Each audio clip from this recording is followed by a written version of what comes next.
Hello, welcome to part 2 of my Purge staff series. So, in this video, I would like to talk about everything you need to know to actually play the Purge staff effectively. How to loop it, how to use stims without losing stacks, just all sorts of little bits of tech on how to actually be good with the staff. Now, before we can start using the staff, we need to get the staff. And this is this is the most complicated item in the game to actually get a good one. So, the way this works is you need to get singular digit warp resistance. Low double digits can be good, but the lower the better. You need to have, at the very least, 76% burn. Burn past 76% literally does nothing. You need 80% cloud radius, and damage is worth having at 80 if you can help it. But if it's like 70, 65-ish percent, it's not the end of the world. It's like a 3% damage loss. Quell speed is very irrelevant because it's honestly hard enough as it is to get warp high in the first place. But maybe you'll feel comfortable with Quell speed just as like a final line of defense, you know? This is an example of what a truly God-rolled Purge staff would look like. And this is just a secondary one I got for the purposes of the video. So I want to show you exactly how to do this. So you consecrate it up, then you empower it, and you need to disable your mod Empower until maximum here. So we're looking to take cloud radius to 80%. And as soon as it hits 80%, we're done. Okay, so this is fine. 17% is pretty good. 10% quell speed, to put this into perspective, from 60% to 80% quell speed, to even perceive that there was a difference in the first place, I literally had to record 80% versus 60% and then count the frames in a frame-by-frame like recording analysis after the fact. It is imperceivable to the human eye. It's literally like a 12-frame difference. It's absurd.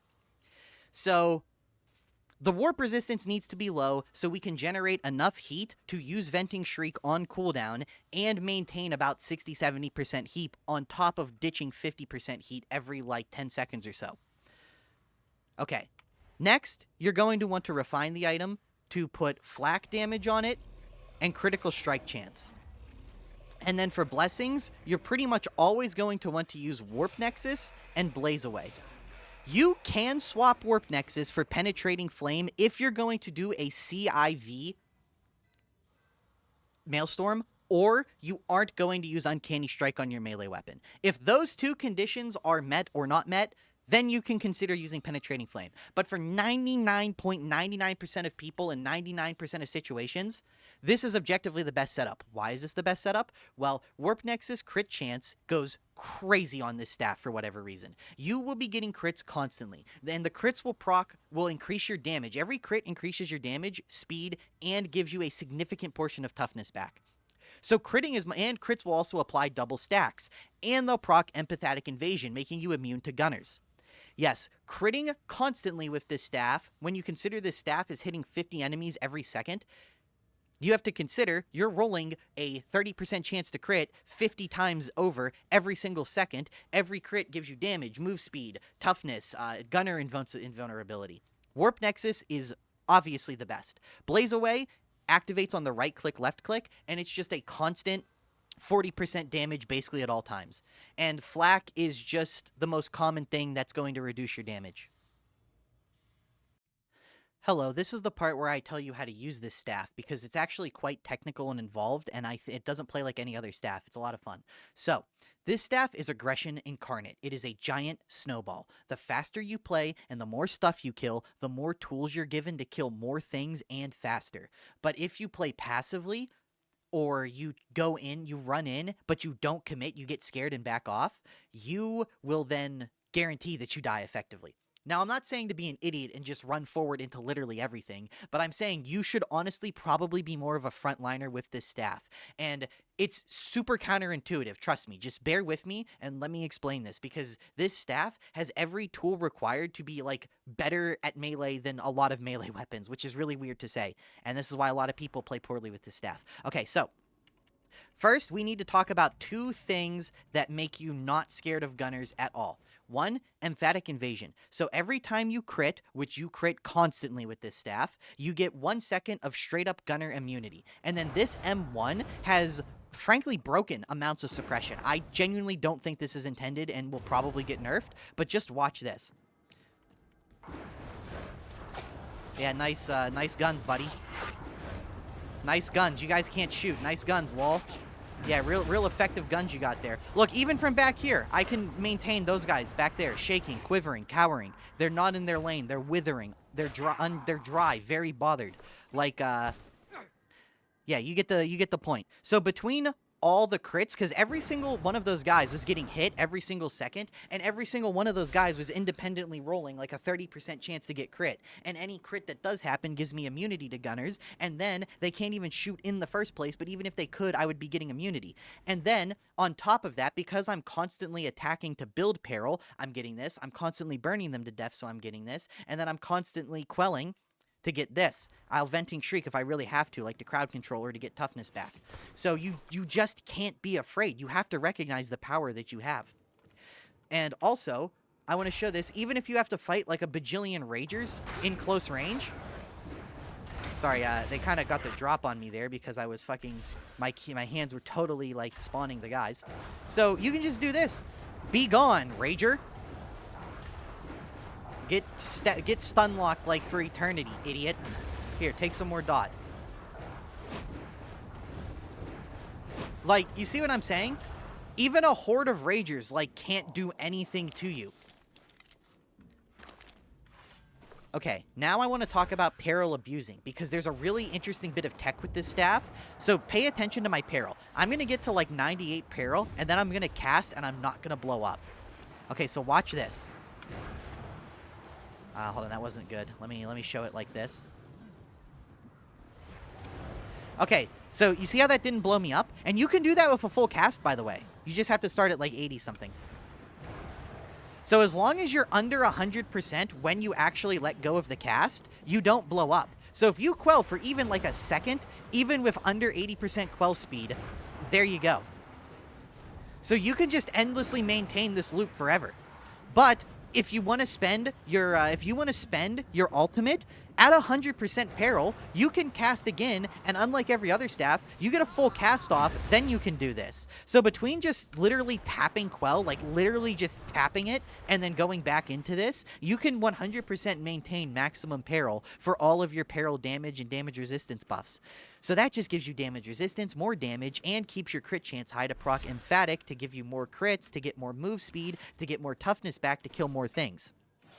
Okay, now I want to talk about Uncanny Strike, because Uncanny Strike on your melee weapon gives the Blaze Staff the ability to kill Crushers, like an unlimited number of Crushers, with like one cast. Okay, so watch this, because this is kind of wild. So there's a way to do this without losing stacks, and it's a little counterintuitive.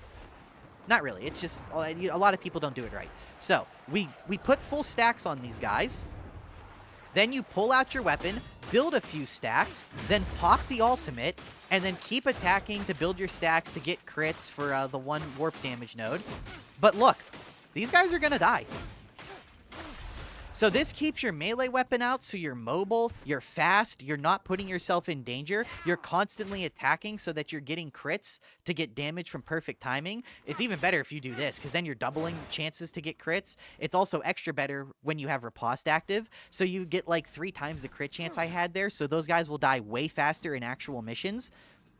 So, but the trick there is when you start building uncanny stacks, because look, you get about 5 ticks of this dot before the damage starts going down.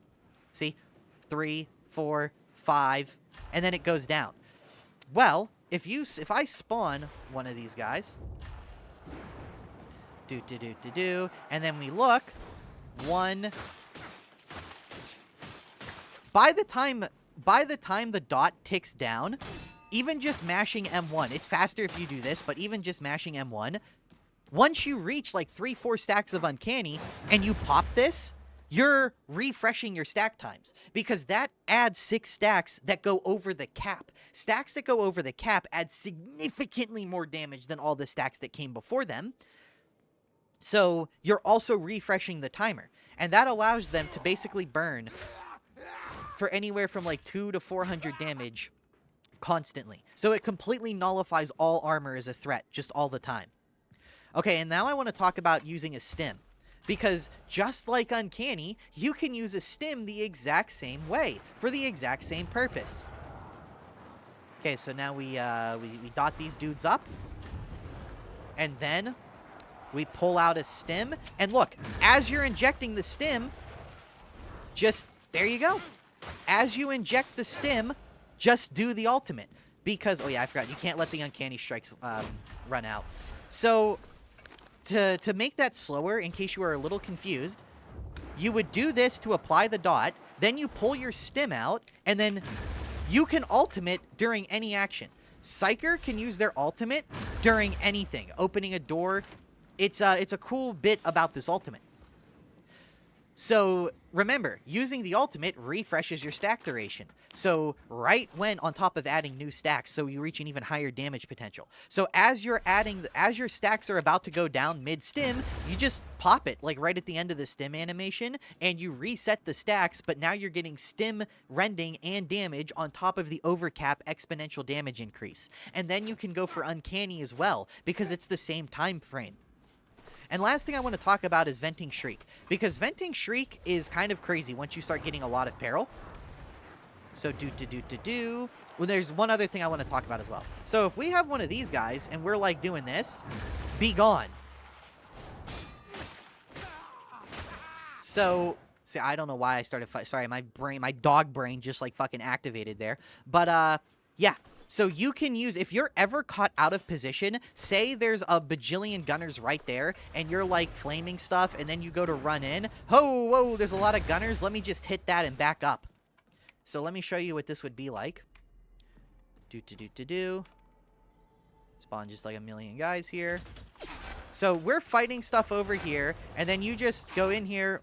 Whoa! You know, push all you guys back. I kind of need some Peril for this to actually like work how I want to show it, though. So, you know, we're fighting all this. We're fighting. And then, boom. Whoa, there's a million gunners. Push them all back. And now they're pushed back. And, oh, what do you know? Now we can start doing that suppression. And look, I can't take damage from Emphatic Invasion. And the few things that aren't, you know, like, the few...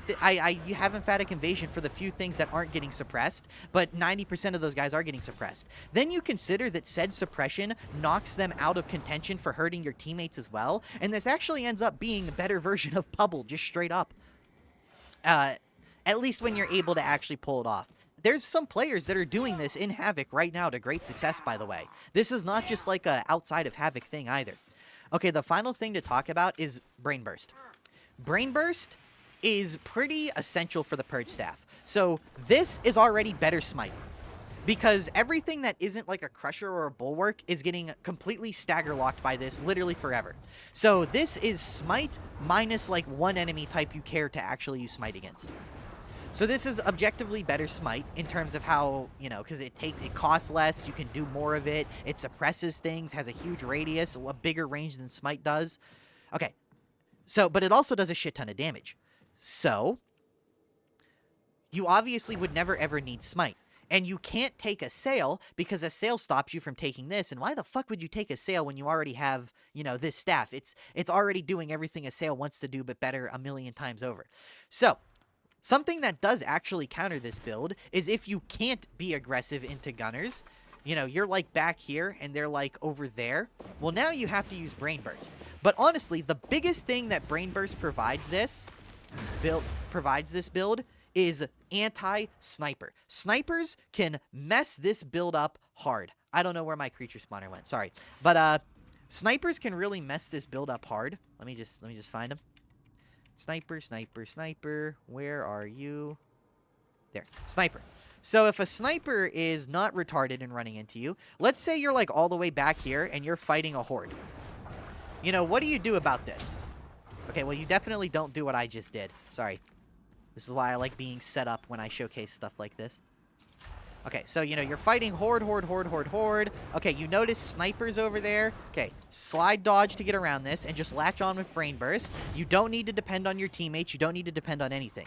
And honestly, Brain Burst is just a really good blitz. Can we please kill the narrative that Brain Burst is a bad blitz? Like, for example, one of the biggest things that this allows you to do is any form of elite gunner. Let's say you're at a drop-off, but you don't want to drop down into all the gunners. Well, then you just pull your blitz out and, you know, Like, every elite and every specialist, barring, like, a mutant or a bulwark, just straight up dies to Brain Burst. So if you're in a position where you literally can't push, it always gives you something to do. There's never an enemy you can't deal with or damage you can't be outputting if you have Brain Burst. But, yeah, that's a pretty encompassing guide on how to play with the Purge Staff. Oh, yeah, something else I want to show off real quick before we're done here. And these, by the way, these guys do not spawn very often at all. These are, like, the tankiest horde enemies. Look, the M2, like, staggers these guys. And if they ever get close, you can just start doing this. And look, they die in seconds, literal seconds. But yeah, this is super versatile. You can sit back with your team and just have a lazy game where you just do this all game to kill things, or you can sweat and full tryhard and lock down gunners and try to min-max your Peril. Whatever skill level you're at, this staff can cater to your needs. I truly believe this is the single best thing in the history of Darktide. Okay, part 3 is going to come tomorrow where I talk about the actual build for this.